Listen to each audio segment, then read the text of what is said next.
respeito é o... Bolsonaro foi condenado pelo planejamento de um golpe discutido em uma reunião que ele não estava, através de um documento que ele não redigiu ou colocou em execução, cujo alvo era a democracia de um país que ele sequer estava quando o dito golpe teria ocorrido. E não tem como eu não começar o programa falando sobre isso, porque qualquer um que veja essa sequência de fatos não tem sido e não tenha sido completamente corrompido pela ideologia, vai ficar absolutamente indignado. Aliás, me responda você aí no chat se você está ou não indignado com a condenação do presidente Bolsonaro a mais tempo de prisão do que, por exemplo, a Ana Carolina Jatobá, que participou do assassinato da Isabela Nardoni. Me responda você no chat se você acha que isso deve ou não gerar indignação. Por exemplo, você está indignado que o presidente Bolsonaro foi condenado a mais tempo de prisão do que o goleiro Bruno, que assassinou Elisa Samúdio e deu para o cachorro comer? Mais tempo do que a Elise Matsunaga, que assassinou e esquartejou o próprio marido? Ou André do Rap, um traficante internacional? Me respondam vocês, honestamente, no chat. Vocês estão indignados? Ou vocês enxergam essa decisão com profundo respeito? A forma com a qual nós devemos encarar essa condenação é tratando-a como absolutamente inaceitável. E, ora, nós tivemos o privilégio de ter, de fato, um ministro do STF passando 14 horas explicando ponto a ponto sobre como esse processo é uma farsa, é nulo, é um ato político montado para perseguir opositores em um tribunal de exceção. Ele mostrou, para além de qualquer dúvida, que não há provas contra Bolsonaro e que esse processo deveria ser, portanto, anulado desde o início, porque viola todas as prerrogativas do devido processo legal, viola direitos humanos fundamentais. Aí você pega todos esses fatos, eu imagino, diante de toda a repercussão internacional, de todas as falas duras das autoridades americanas, diante da fala de um ministro do Supremo Tribunal Federal, diante da indignação do povo brasileiro, você pega todos esses fatos e você vai imaginar que os advogados do presidente Bolsonaro, que deveriam defender os interesses do seu cliente contra a perseguição sofrida por ele, estariam, no mínimo, tão indignados quanto você, ou mais. E, ora, você não precisa olhar longe, você poderia imaginar que eles adotariam uma postura talvez tão combativa, ou mais, porque são abusos verdadeiramente maiores, do que a do Cristiano Zanin, no caso do Lula, que não aceitou a condenação, que disse o tempo inteiro que ela era feita sem provas, que denunciou os supostos abusos cometidos contra o Lula em qualquer oportunidade. Bom, é isso que você e eu, Paulo, gostaríamos que tivesse acontecido. Mas, na realidade, esse foi o posicionamento da defesa do presidente Bolsonaro. Eu não quero cometer nenhuma injustiça, eu quero ler a íntegra para vocês. A defesa do ex-presidente da República, Jair Bolsonaro, recebe a decisão da primeira turma do Supremo Tribunal Federal com respeito. Contudo, não pode deixar recebe com respeito. Contudo, eu vou comentar em seguida. Contudo, não pode deixar de manifestar profunda discordância e indignação com os termos da decisão majoritária. Neste sentido, continuaremos a sustentar que o ex-presidente não atentou contra o Estado Democrático, jamais participou de qualquer plano e muito menos dos atos ocorridos no 8 de janeiro. Também continuamos a entender que o presidente Bolsonaro deveria ter sido julgado pela primeira instância e, se assim não fosse, pelo Pleno do Supremo Federal. Da mesma forma, não podemos dizer, com todo respeito, muito respeito, repare que tem muito respeito, que a falta de tempo hábil para analisar a prova impediu a defesa de forma definitiva.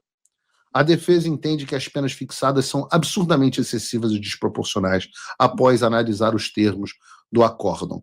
Ajuizará os recursos cabíveis, inclusive no âmbito internacional. E assina Celso Vilardi e Paulo Amador da Cunha Bueno. Eu vou fazer aqui uma sugestão ao meu querido amigo Paulo da Cunha Bueno.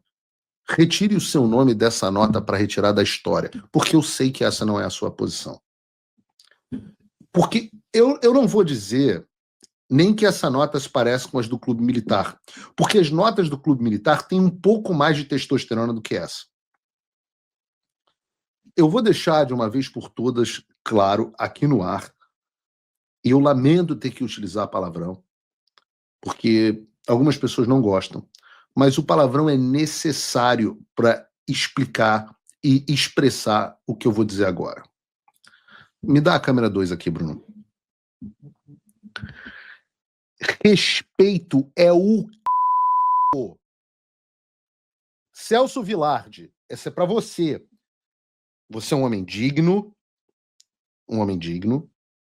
embora essa postura seja indigna, você é um homem digno, correto, não acho que agiu de má fé em momento algum, capaz. Mas todo respeito é o Respeito é algo que você tem com o que merece respeito. Respeito com alguém que comete os abusos que você listou é coisa de verme, é coisa de quem não tem espinha dorsal ou de quem tem outros interesses profissionais futuros. Esse respeito pode ser tirado da nota. Não se compara ao nível quase sexual de bajulação do Juca, o advogado Braga Neto. Não se compara. Há níveis aqui. Se alguém olhasse para mim do jeito que o Juca olha para o Alexandre de Moraes, eu acharia que quer me dar. Eu acharia.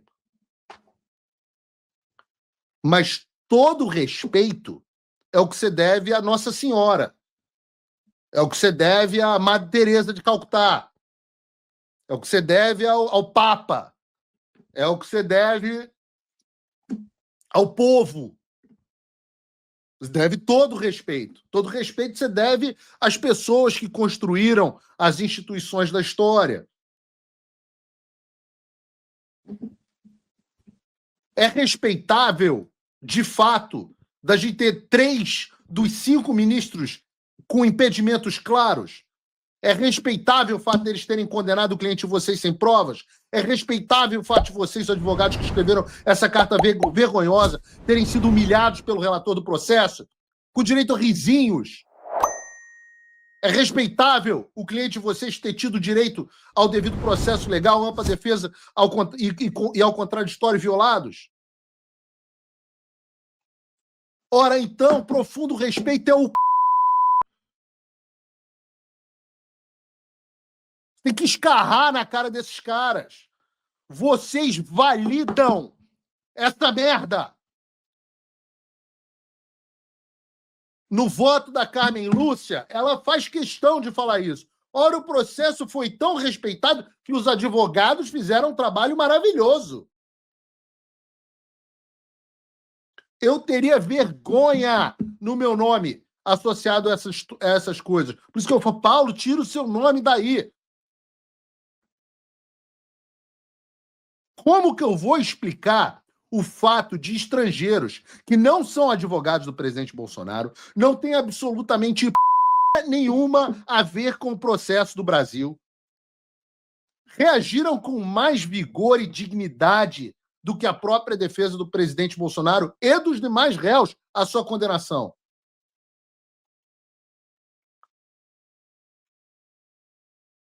Pessoas sem testosterona validam, são cúmplices na validação dessa farsa.